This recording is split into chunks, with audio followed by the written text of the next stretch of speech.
હવે આપણે જોઈશું FX 2000 અને બેરિંગર પ્રો વર્ચ્યુઅલાઇઝર 2024 તો સેટિંગ કેવી રીતે કરવું એના વિશે આપણે થોડું સમજીશું. તો આપણે ચાલુ કરીશું. હવે તમને એમ લાગશે કે આ તો છે પ્રોપર ડિજિટલ, આનું સેટિંગ કેવી રીતે કરવું મને નહીં ફાવે. એવું કંઈ જ નથી. જો તમારે ડિલે આની અંદર સેટ કરવું હોય તો આ પ્રોગ્રામ બટન છે. આપણે અહીંયા પહેલાં ઇફેક્ટ બટન દબાવીશું. આ દબાવીશું એટલે અહીંયા તમે જોઈ શકો છો અલગ અલગ ફંક્શન આવે છે. અલગ અલગ એમાં તમે નીચે આમ જેમ ફેરવશો એમ અહીંયા ઉપરની લાઇટમાં છે રિવર્બ, એમાં રિવર્બના પેજ આવશે. અહીંયા ડિલેના પેજ આવશે. એમાં પહેલું છે તમે જોઈ શકો છો ડિલેનું બટન છે, ઇકોનું છે, પિંગ પોંગ ડિલે છે. એટલે આપણે કંઈ કરવા નથી, ડિલે ઉપર લાવી દેવાનું છે. હવે ડિલે કેવી રીતે સેટ કરવું એ આપણે જોઈએ. તો ડિલેમાં કેવું છે કે અહીંયા ઉપરની લાઇટ થાય છે, એટલે કે page number edit A, edit B, edit C અને એડિટ D કામ કરશે. અહીંયા એડિટ બટન દબાવીશું એટલે આ લાઇટ નીચે આવશે, એટલે એડિટ E, એડિટ F એ રીતે કામ કરશે.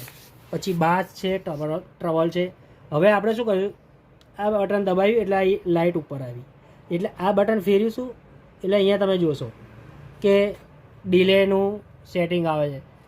આ બટન 100ના આંકડામાં ફરશે, એટલે 350, 450 એ રીતે. હવે તમારે માની લો કે અહીંયા 350 આપણે સેટ કરી છે અહીંયાથી.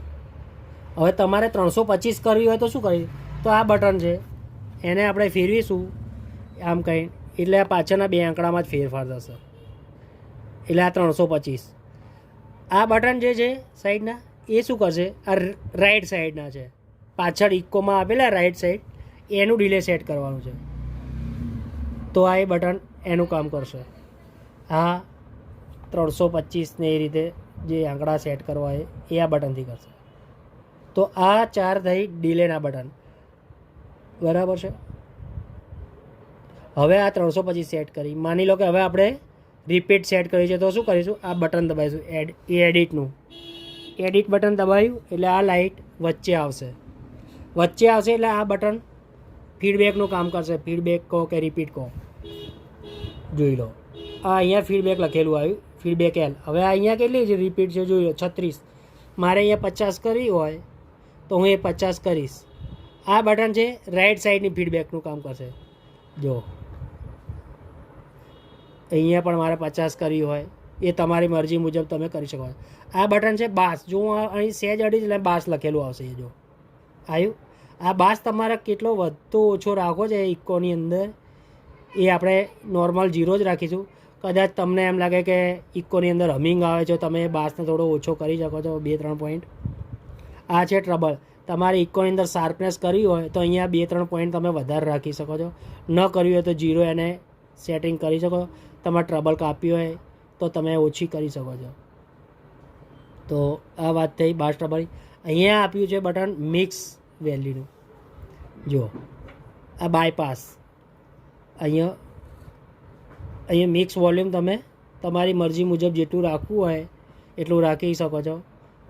હું 40થી 50ની અંદર મને તો સેટિંગ સારું લાગે, કારણ કે આમાં બધાના સેટિંગ્સ અલગ અલગ હોય, એટલે હું કહી ના શકું કેટલું રાખું. હું તો 40થી 50ની અંદર જેવો પ્રોગ્રામ એ રીતે હું રાખી શકું છું. માટે તમે અહીંથી એ સેટ કરી શકો. માની લો કે મેં 45 સેટ કર્યું છે, ફીડબેક મેં 50 કરી છે. અહીંયા દબાઈશલા લાઇટ ઉપર આ ડિલે મેં 325 સેટ કરી છે. આ પ્રોગ્રામ મને ગમે છે. હવે હું આને સ્ટોર કરવા માગું છું. માની લો કે આ વસ્તુ મારે સ્ટોર કરી, તો હું શું કરીશ, સ્ટોર બટન દબાવીશ. સ્ટોર બટન એકવાર દબાવ્યું, અહીંયા લાઇટ બ્લિંક થશે. હવે તમારે કયા પેજમાં સ્ટોર કરવું છે, હાલ 1 નંબર આવે છે, બરાબર છે. હું અહીંયાથી ફેરવીશ. દાખલા તરીકે મારે યુઝર 5માં સેટ કરવું છે તો હું 5 નંબર લાવી અને ફરીથી સ્ટોર બટન દબાવીશ એટલે 5 નંબરમાં આ ઇફેક્ટ મારી સેવ થઈ જશે. તો આ રીતે તમે તમારી મરજી મુજબ તમે સ્ટોર કરી શકો છો. અલગ અલગ પેજ તમારે સિલેક્ટ કરી, ધારો કે સમજી લો કે મારે 525ની ડિલે રાખવી છે અથવા તો 350ની ડિલે રાખવી છે તો હું 350 કરીશ. અહીંયાથી એડિટ બટન દબાવીશ.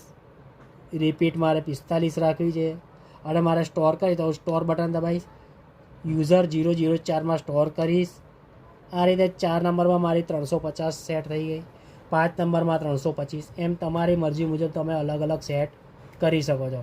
તો આમાં કંઈ પણ એવું છે નહીં, એકદમ આસાન છે, માટે કોઈ પણ ચિંતા કરવાની જરૂર નથી. તમે આ રીતે સેટિંગ કરી શકો છો.